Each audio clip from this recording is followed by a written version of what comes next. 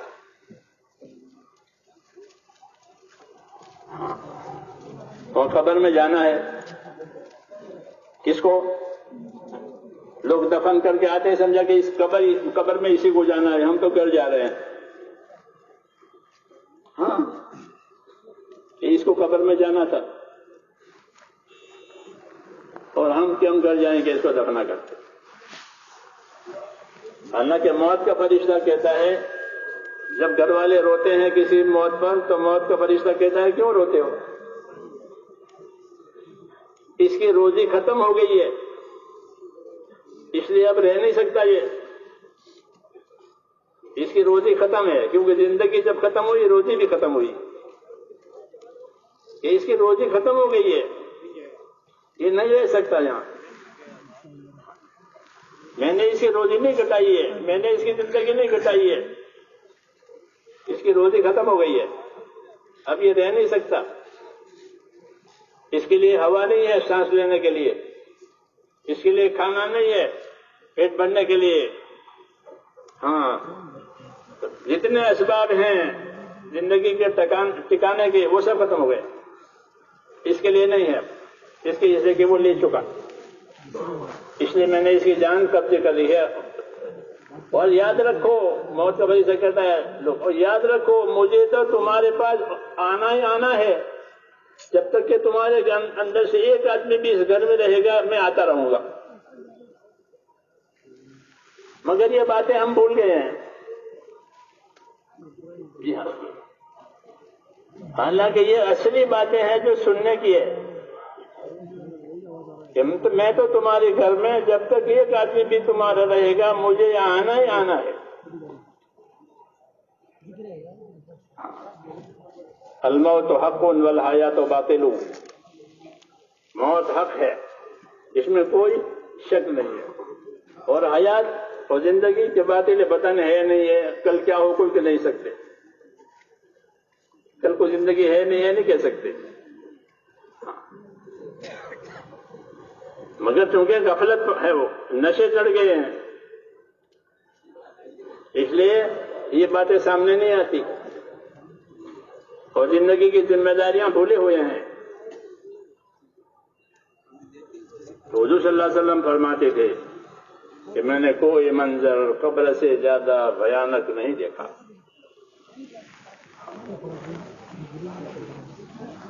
وہ سب جانے والے ہیں قبر میں. ثم اماتہ فاقبرہ، کہ موت بھی دیں گے پھر قبر میں بھی اتاریں گے.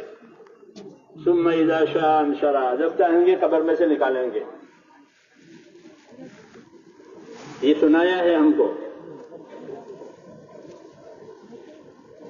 اس لیے ذمہ داری ہے کہ زندگی کا نشہ اترے اور یہ سمجھے کہ سارا معاملہ صرف اللہ کے ہاتھ میں ہے، کسی کے ہاتھ میں نہیں ہے. نفع ہو نقصان ہو سب چیزیں اللہ سے ہے، اللہ کے غیر سے نہیں ہے. یہ ہمارا پہلا سبق ہے. دھوکہ نہ کھائیں دنیا کے اسباب سے. دنیا کے اسباب سے وہ ہوگا جو اللہ چاہے گا، مال سے وہ ہوگا جو اللہ چاہے گا، دوا سے وہ ہوگا جو اللہ چاہے گا، ہتھیار سے وہ ہوگا جو اللہ چاہے گا، حکومتوں سے وہ ہوگا جو اللہ چاہے گا. اللہ ان تمام چیزوں کے سامنے کمزور نہیں ہے. واللہ غالب علی امرہ ولکن اکثر الناس لا یعلمون. اللہ اپنے فیصلے پر غالب اور قادر ہے، لوگ جانتے نہیں ہیں.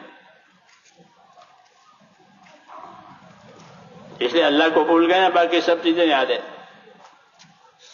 اللہ یاد نہیں ہے. اس لیے اپنی خبر لینی ہے، اپنی فکر کرنی ہے کہ کون سی چیز ہم نے کھوئی ہے. یہ بڑی چیز کھوئی ہے کہ اللہ سے ہمارا تعلق نہیں ہے.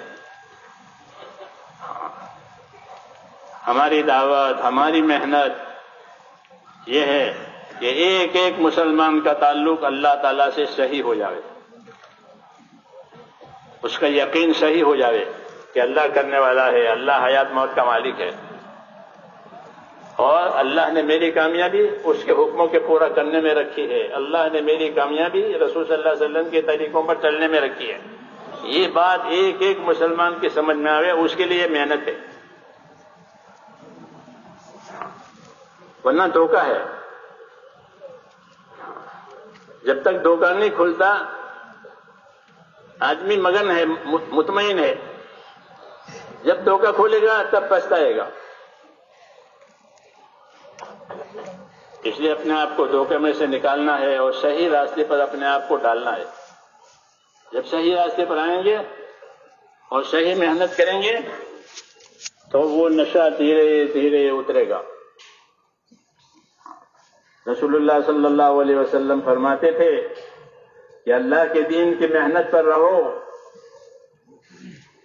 اللہ کے دین کی محنت پر رہو، یہ جنت کے دروازوں میں سے ایک دروازہ ہے.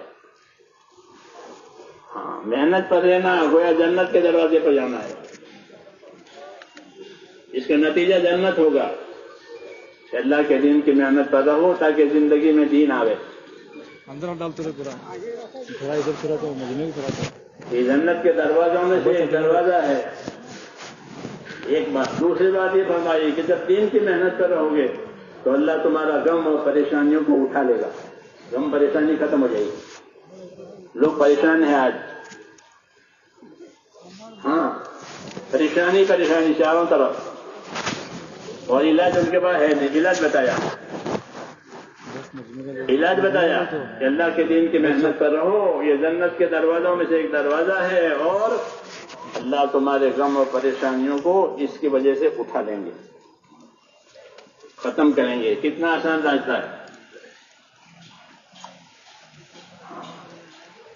اللہ رسول کی بات چھوڑ کر اپنی پریشانیوں کے لیے ادھر ادھر جانا یہ بھی دھوکہ ہے. اللہ رسول نے کیا بتایا، کیا راستہ ہے، کیا طریقہ ہے، اس کی خبر نہیں ہے، اور ادھر ادھر اندھے کی طرح ٹٹولتے ہیں. یہ ڈر ایمان کا حصہ ہے.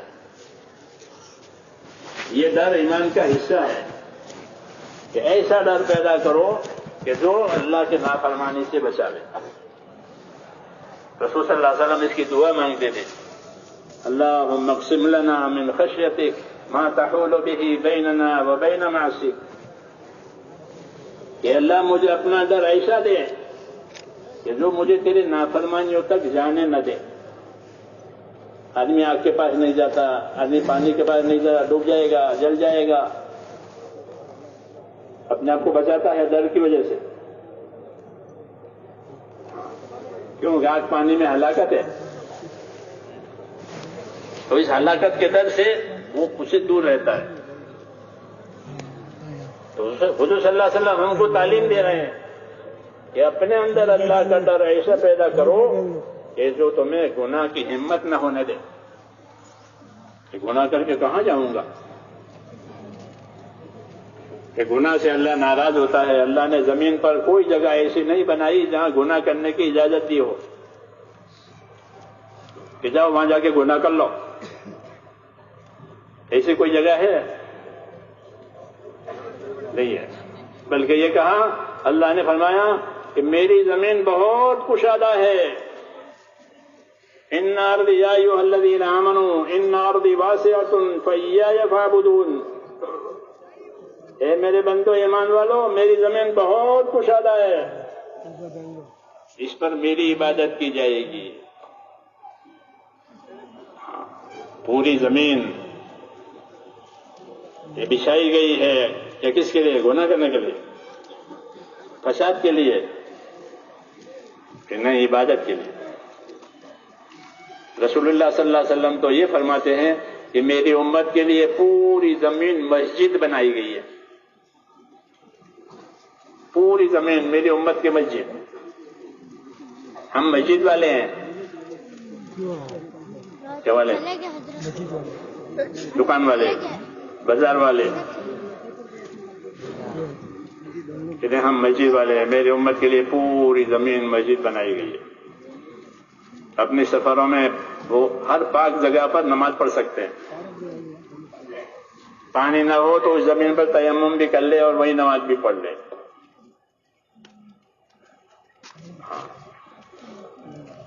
زمین اس لیے بچھائی گئی ہے کہ یہاں ہماری عبادت ہوگی، ہمارے حکم پوری کیے جائیں گے، ہمارے حکموں کے لیے اس زمین پر محنت ہوگی. یہاں کوئی جگہ گناہ کرنے کی ہے نہیں.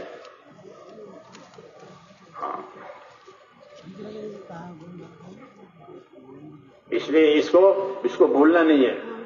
اس لیے اللہ تعالیٰ کا ڈر پیدا کرنا ہے. میں یہ کہہ رہا تھا کہ اللہ کا ڈر پیدا ہو جائے، ڈرنے کی باتیں سنیں. رسول صلی اللہ علیہ وسلم نے بشارت کی باتیں بھی سنائی ہے اور ڈرنے کی باتیں بھی سنائی ہے. اللہ ڈراتے ہیں، خبردار خبردار تم ہماری پکڑ میں نہ آنا ورنہ برا حال ہوگا. ڈرنے کی باتیں سنائیے. وَيُحَذِّرُكُمُ اللَّهُ نَفْسَهُ وَاللَّهُ رَءُوفٌ بِالْعِبَادِ. اللہ تمہیں اپنی ذات سے ڈراتے ہیں کیونکہ اللہ بہت مہربان ہے کہ ایسا نہ ہو ہماری پکڑ میں آ جاؤ. اس لیے ڈرو اور ڈرنے کی باتیں سنو. اللہ کے راستے میں نکل کر اپنے گھروں میں فضائل کی باتیں سنیں گے تو فضائل میں بشارت کی باتیں بھی آئے گی، ڈرنے کی باتیں بھی آئے گی. نماز پر کیا بشارت ہے، نماز کے چھوڑنے پر کیا سزا ہے، جی ہاں، اور کیسی سزا ہے، یہ سنائی ہے حضور صلی اللہ علیہ وسلم نے اپنی دعوت میں، تاکہ ڈرے اللہ سے، ہمت نہ کرے گناہ کرنے کی کہ کوئی گناہ نہ کرے ورنہ اللہ کا غضب نازل ہوگا. اس لیے ایمان بنانا ہے، اور ایمان کی ایک شان یہ ہے کہ دلوں میں اللہ کا ڈر ہو. ایسا ڈر جو اللہ کے نافرمانی تک جانے نہ دے.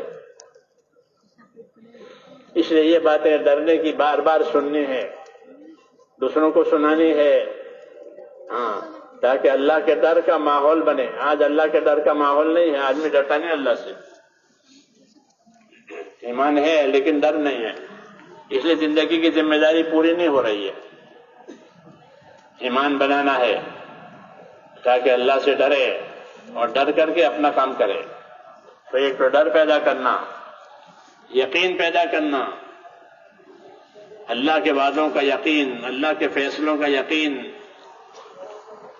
اللہ کی سزا جزا کا یقین، اس کی قدرت کا یقین، یہ اندر پیدا کرنا ہے. جب ہم حکموں والی محنت کریں گے تو اس حکموں کی محنت میں بولنا، سننا، یہ سب قدرت کی باتیں ہوگی. اس لیے اندر یقین بنے گا کہ اللہ کرنے والا ہے اور کوئی کرنے والے نہیں ہے. پھر جب اللہ کے یقین آئے گا تو اللہ سے مانگے گا، اللہ کے حکم پر چلے گا، اللہ سے ڈرے گا اور کسی چیز سے نہیں ڈرے گا. اس لیے ہماری اس محنت میں ایمان بنانے کی بات ہے کہ اندر کا یقین بنے کہ جس سے وہ یقین اس کو اللہ کی طرف چلاوے. جو جیسا یقین بنے گا آدمی اس رخ پر چلے گا. اگر مال کا یقین بنے گا تو مال کی طرف چلے گا، عہدے کا یقین بنے گا تو عہدے کی طرف چلے گا. اللہ کا یقین بنے گا تو پھر اللہ کی طرف چلے گا کہ اللہ کرنے والا ہے. اور یہی اصل ہے، کیونکہ اللہ اکیلا خالق ہے اور کوئی خالق نہیں ہے. اللہ پیدا کرنے والا ہے اور کوئی پیدا کرنے والا نہیں ہے.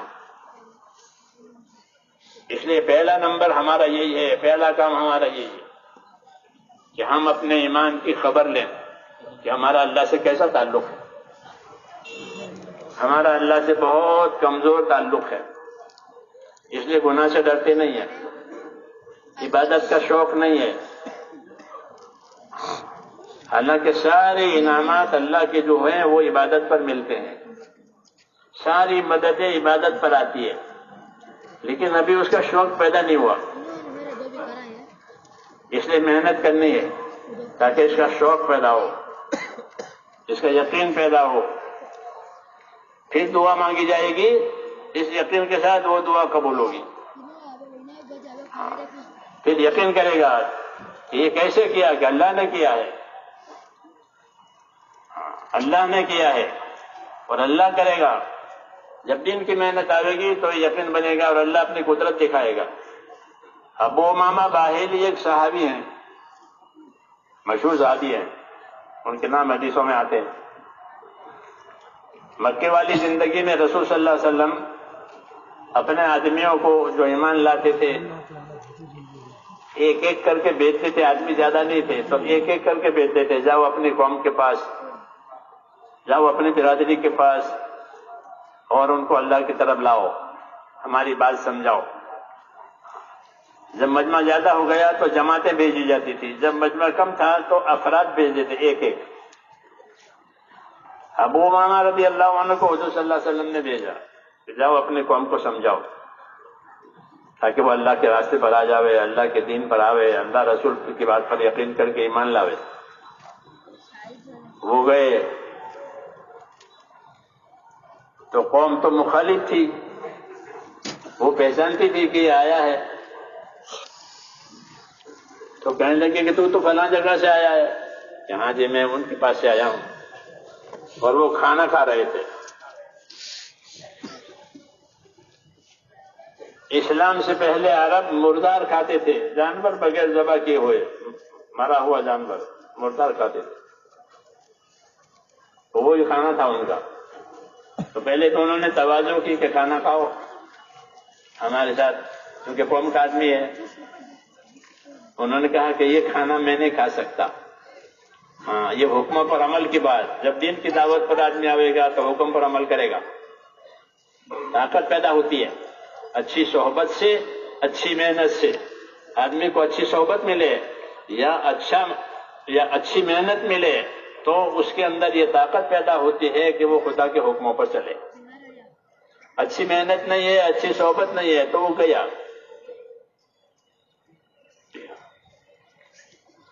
تو رسول صلی اللہ علیہ وسلم کے پاس سے آئے تھے اور دعوت لے کر آئے تھے، اور کہا کہ یہ کھانا کھاؤ۔ انہوں نے کہا یہ کھانا میں نہیں کھا سکتا، کہ کیوں؟ کہ میں جس بزرگ کے پاس یعنی رسول صلی اللہ علیہ وسلم کے پاس سے آیا ہوں وہ اس کھانا کھانے کو منع کرتے ہیں کہ مرا ہوا نہیں کھایا جائے گا، ذبح کیا ہوا کھایا جائے گا، جو اللہ کے نام پر ذبح ہو وہ کھایا جائے، مرا ہوا نہیں کھایا جائے گا۔ اور ان کو باتیں سمجھائی قرآن شریف کی آیتیں پڑھ کر، تو انہوں نے بات تو مانی نہیں بلکہ ناراض ہو گئے۔ یہ ہوتا ہے جب اللہ کے دین کی محنت ہوتی ہے تو اس قسم کے حالات آتے ہیں، لوگ ناراض ہوتے ہیں، لوگ مخالفت کرتے ہیں، لوگ تنگ کرتے ہیں۔ ہر نبی کے ساتھ یہ ہوا، یہ کوئی انہونی بات نہیں ہے، ہوتی ہے، نئی چیز آئی ہے تو وہ ناراض ہوئے، مخالفت کی اور ان کو تنگ کیا، یہاں تک کہ ان کا پانی بھی بند کر دیا کہ تو یہاں رہے گا اور تجھے پانی بھی نہیں پلائیں گے تاکہ تو یہاں پیاسا مرے۔ ایک بات ہے میرے بھائیوں سمجھنے کی، اللہ کے دین کی محنت پر ناگوار حالات آتے ہیں، پھر جب آدمی ناگوار حالات برداشت کرتا ہے تو مدد آتی ہے۔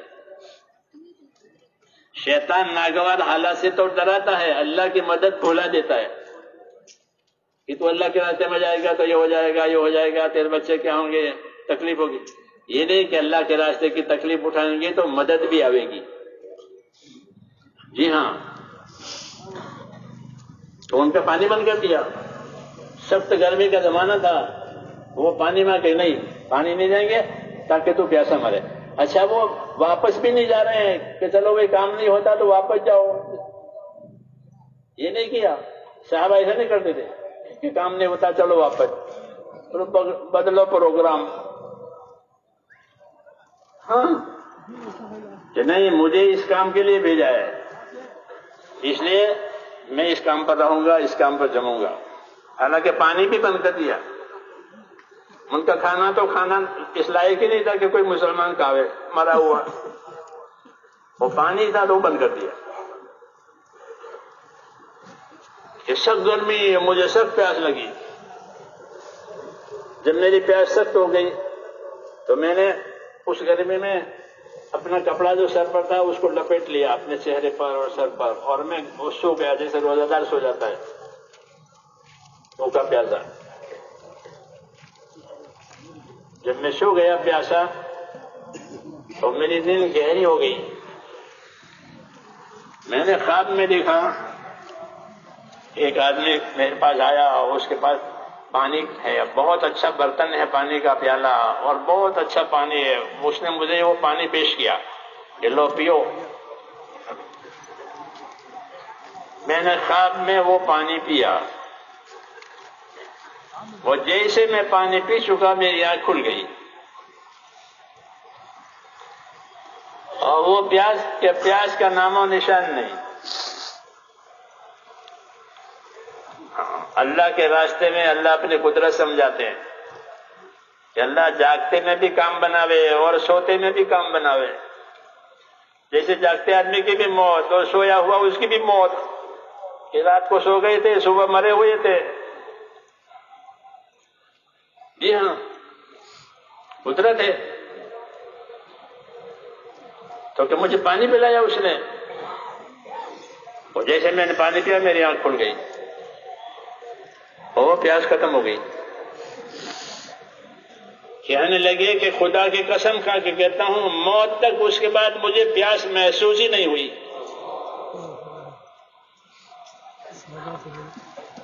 کبھی پیاسا نہیں ہوا موت تک۔ ایسا پانی پلایا، وہ بھی نیند میں پلایا۔ اللہ کے راستے میں اللہ کی قدرت نظر آتی ہے کہ پیاس برداشت کی، وہاں سے ہٹے نہیں، واپس گئے نہیں گھر، کہ نہیں یہاں کام کرنے کے لیے بھیجا ہے، وہ کام کرے، پھر کام پر پھر جمے رہے۔ تو کہ پھر محنت چالو کی، کچھ تکلیفیں آئی، میرا پانی بند ہو گیا تھا، تو میری قوم کا ایک آدمی کہ باہر گیا ہوا تھا، وہ واپس آیا تو اس نے یہ منظر دیکھا کہ قوم کے ایک آدمی کو ستا رکھا ہے، پانی بند کر رکھا ہے۔ اس نے ان کو ڈانٹا کہ تم نے اس کا پانی بند کر دیا، یہ تمہاری قوم کا نہیں ہے، تم کیسے لوگ ہو؟ تو پانی کا دودھ لایا وہ۔ میں نے کہا کہ اب مجھے ضرورت نہیں ہے، اللہ نے میری ضرورت پوری کر دی ہے۔ اللہ کا کام کرنے سے اللہ کی قدرت سمجھ میں آتی ہے کہ اللہ کتنی بڑی قدرت والا ہے، کہ جاگتے میں بھی پلاوے اور نیند میں بھی پلاوے، جاگتے میں بھی موت دے اور نیند میں بھی موت دے۔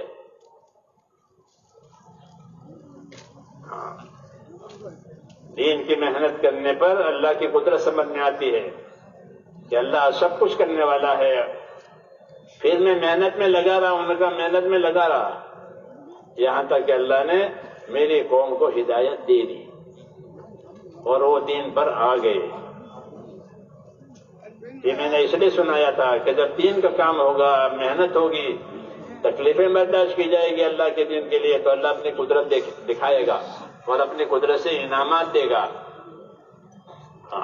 اس لیے حضور نے فرمایا کہ اللہ کے دین کی محنت کو ضرور کیا کرو، تمہارا غم اور پریشانیاں اللہ اٹھا لے گا۔ ان کی پیاس کی پریشانی اللہ نے اٹھا دی۔ یہ صحابہ کی سیرت کے واقعات ہیں جو ہمارا ایمان تازہ کرے کہ اللہ کرنے والا ہے۔ پیاس بھی اللہ پیدا کرے اور پیاس بھی اللہ بجھاوے، بھوک بھی اللہ پیدا کرے، بھوک بھی اللہ مٹاوے، کوئی دوسرا نہیں ہے، وہی کھلاتا ہے۔ اس لیے یہ پہلی بات ہے ہماری، اللہ کو پہچاننا، اللہ کے حق کو پہچاننا اور اس کے حق کو ادا کرنا، اس یقین کے ساتھ کہ ہم نے اللہ کے حق ادا کرنے کی کوشش کی، اللہ ہمیں ہر حال میں کامیاب کرے گا۔ اور دین کا کام کرتے ہوئے جو حالات بگڑیں گے، تکلیف آئے گی، مصیبت آئے گی، اس کا بھی انعام ملے گا۔ دنیا کے کاموں میں کوئی تکلیف آئے تو اس کا انعام نہیں ملتا، تو اٹھانی پڑے گی۔ اللہ کے کام میں کہ اللہ کے کام کرتے ہوئے تکلیف آئی، کہ آپ اللہ کے راستے میں نکلے اور تھک گئے تو آپ کی تھکن لکھی جائے گی. کیا ہوگا؟ آپ کا تھکنا لکھا جائے گا کہ یہ ہمارے کام میں اتنا تھکا ہے، پھر اس کا بدلہ دیا جائے گا.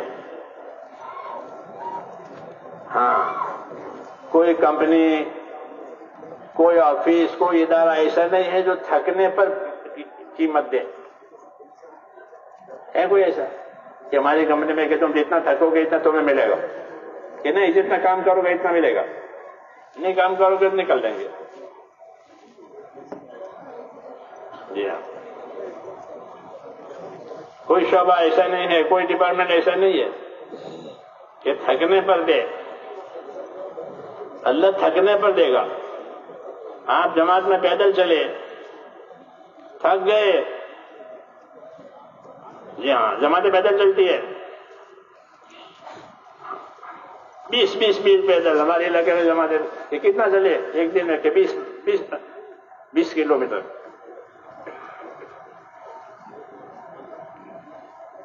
تھک گئے کہ تھکنا بیکار نہیں ہے، کہ تمہارا تھکنا لکھا جائے گا. بھوکے رہے کہ تمہاری بھوک لکھی جائے گی. پیاسے رہے کہ تمہاری پیاس لکھی جائے گی. اللہ کے کام میں یہ ہے، یہ نہیں کہ صرف کام کا بدلہ ہے، کام کی مزدوری ہے. ایسا نہیں ہے کہ اصل کام پر بھی دیں گے اور اصل کام پر جو جو حالات آئے ہیں اس پر بھی دیں گے. یہ وعدے ہیں اللہ تعالیٰ کے.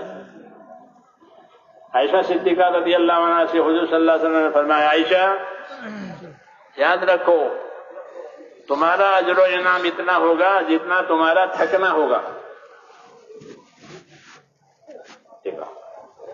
کہ تھک گئے، آرام نہیں ملا، آرام کی جگہ نہیں ملی، تھکاوٹ آ گئی، کہ فرمایا انما اجرک علی قدر نصبک، عائشہ تمہارا اجر و انعام اتنا جتنا تمہارا تھکنا. یہ اللہ کی شان ہے کہ تھکاوٹ پر بھی دیں گے، پیاس پر بھی دیں گے، بھوک پر بھی دیں گے. بھوکا ہونا، پیاسا ہونا تو ہر کام میں ہوتا ہے. آدمی کام کر کے بھوکا پیاسا نہیں ہوتا، ہر کام میں ہوتا ہے بھوک پیاس. وہاں کچھ نہیں ملتا بھوک پیاس پر، بلکہ وہ کماتا ہی ہے بھوک پیاس کے لیے. ہاں، اور اللہ یہ کہ تمہاری بھوک پیاس کو ہم لکھیں گے کہ اللہ کے راستے میں گئے تھے، بھوکے رہے، روزہ رکھا تھا، بھوکے رہے، پیاسے رہے، یہاں یہ لکھا جائے گا اور ہم دیں گے اس پر. تھک گئے کہ تمہاری تھکاوٹ لکھی جائے گی. ذالک بأنہم لا یصیبہم ظمأ ولا نصب ولا مخمصۃ فی سبیل اللہ الا کتب بہ عمل صالح. یہ بڑی بڑی بشارتیں ہیں دین کے کام پر. ورنہ کہیں بھی تھکاوٹ پر نہیں ملتا، بھوک پیاس پر نہیں ملتا. بھوک پیاس دور کرنے کے لیے کماتے ہیں. جی ہاں، آرام کرنے کے لیے کماتے ہیں کہ آرام ملے. اللہ نے یہ راستہ کھولا ہے. یہ ایمان بنانے کی محنت ہے، اللہ کی قدرت سے فائدہ اٹھانے کی محنت ہے. اس لیے اس میں پہلی چیز ہے اپنا ایمان، یقین اور اپنے اللہ سے تعلق کہ صحیح پیدا کرو جو تمہیں اللہ طرف چلاوے.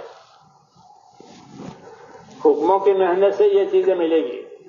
اللہ کے راستے میں نکل کر حکموں کی محنت، ایمان کی محنت، عبادت کی محنت، اخلاق کی محنت، اللہ کے ذکر کی محنت، دین سیکھنے کی محنت، یہ وہ محنت ہے جو اللہ کا تعلق پیدا کرتی ہے، اللہ کے حکموں سے محبت پیدا کرتی ہے. لوگوں کو دنیا کی چیزوں سے محبت ہے. ہاں، دنیا کی چیزوں سے محبت ہے. ہر چیز دیکھ کر حاجت یاد آتی ہے. پہلے کوئی ضرورت نہیں تھی، بازار میں ایک چیز دیکھی تو اب ضرورت یاد آئی کہ اس کو لے لو. جی ہاں، اور دین کے بارے میں یہ فکر نہیں ہے. اس لیے ہم کو دین دیا ہے، دین کی محنت دی ہے. پہلی محنت یہی ہے، ایمان اللہ پر، ایمان آخرت پر، ایمان اللہ کے رسول پر.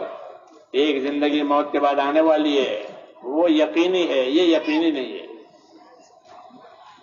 اللہ نے دنیا کو آخرت بنانے کے لیے بنایا ہے، آخرت اجاڑنے کے لیے نہیں بنایا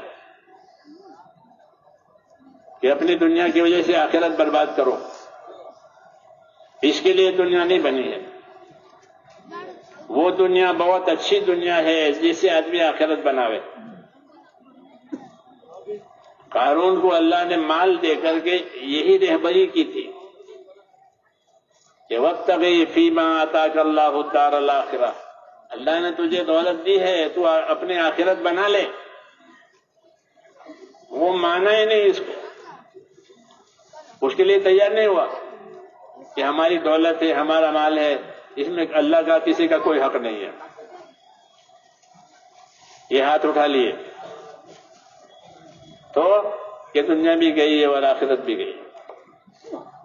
یہ قصے اللہ نے اس لیے سنائے ہیں. یہ مسئلہ خالی قارون کا نہیں تھا، یہ تو ہر مالدار کا مسئلہ ہے. یہ ہر مالدار کے لیے یہی رہبری ہے کہ اپنے مال سے آخرت بنا لے. ہر مالدار کے لیے، کیوں قرآن شریف اترا ہے اور قرآن شریف میں آیت نازل ہوئی ہے، اور وہ قرآن شریف ساری دنیا کے لیے ہے، ہر بشر کے لیے. جو سمجھے گا وہ کامیاب ہوگا، جو نہیں سمجھے گا وہ نامراد ہوگا. یہ رہبری کی تھی وابتغی فیما آتاک اللہ الدار الآخرہ ولا تنس نصیبک من الدنیا. کہ جو دولت تجھے اللہ نے دی ہے اسے اپنی آخرت بنا لے، اپنا حصہ مت بھول جا. اپنا حصہ بھول جاتا ہے، دوسروں کا حصہ سنبھالتا ہے، یہ میرے بیٹوں کا ہے، یہ میرے پوتوں کا، اس کا اس کا، وہ اپنا بھول گیا. یہ ہوتا ہے کہ ان کی فکر ہے، اپنی فکر نہیں ہے. اور اللہ کہے تو پہلے اپنی فکر کر لے. تیرا حصہ بنا لے، ورنہ پھر تیرا حصہ کوئی دے گا نہیں. اس لیے دنیا کو اللہ نے آخرت بنانے کے لیے بنایا ہے. وہ دنیا بہت اچھی ہے کہ جسے آخرت بنے. نعم مال صالح لرجل صالح، حضور صلی اللہ علیہ وسلم حدیث میں فرماتے ہیں نعم مال صالح لرجل صالح. بہت اچھی چیز ہے کہ حلال مال ہے اور آدمی نیک ہے. آدمی کیسا ہے؟ نیکی پر ہے، اور اس کی کمائی کیسی ہے؟ حلال. یہ بڑی برکت کی بات ہے، بڑی اچھی بات ہے کہ اس کی حلال کی کمائی بھی ہے اور اس کی زندگی نیکی پر ہے. تو پھر یہ مال برا نہیں ہے، یہ دولت بری نہیں ہے، بہت اچھی ہے. یہ سمجھایا صحابی کو حضور صلی اللہ علیہ وسلم نے نعم مال صالح لرجل صالح، کہ مال پاک ہے، حلال کمائی ہے اور آدمی نیکی پر ہے، کہ تو بہت اچھی بات ہے. ہم نہیں کہتے لوگوں سے کہ اپنی دنیا چھوڑو، دکان چھوڑو، بیوی بچوں کو چھوڑو. ہم یہ نہیں کہتے کسی کو تبلیغ میں. ہم تو کہہ کہ مال والے بھی بنو، بیوی بچے والے بنو، کاروبار والے بنو، لیکن دین کے ساتھ رہو. کس کے ساتھ؟ دین کو کھو کر کے نہیں کہ دین کھویا اور مالدار بنے گئے. یہ قارون کا راستہ ہو گیا کہ قارون نے دین چھوڑا، مال لیا، تو اللہ نے مال کو بھی ہلاک کیا، اس کو بھی ہلاک کیا. کیوں کہ مال سے حق ادا کرنا ہے، وہ حق ادا نہیں ہوا. تو ہم نہیں کہتے لوگوں سے کہ دنیا چھوڑ دو اور تبلیغ میں پھرو. یہ ہماری دعوت چھوڑنے کی نہیں ہے، خوب سمجھو اس کو. ہماری دعوت یہ ہے کہ دیندار بنو. کیا بنو؟ دیندار بنو، ایماندار بنو، پابند بنو. پھر مالدار بھی بنو، دکاندار بھی بنو، زمیندار بھی بنو، عہدیدار بھی بنو، کوئی چیز نقصان نہیں دے گی. کوئی چیز نقصان نہیں دے گی. نعم مال صالح لرجل صالح. بہت اچھی بات ہے کہ آدمی کے مال کمائی بھی اچھی ہو اور آدمی بھی نیک ہو. یہ آئے گی بات، سمجھ میں آئی بات؟ ہاں. اور دین نہیں ہے، یہ کچھ نہیں ہے، کچھ نہیں، دھوکہ ہی دھوکہ ہے، دین نہیں ہے۔ اس لیے میرے بھائیوں، ہم پہلے ایماندار ہیں، پھر مالدار ہیں، پھر عہدیدار ہیں، پھر زمیندار ہیں، پھر دکاندار ہیں۔ پہلا نمبر ایمان کا۔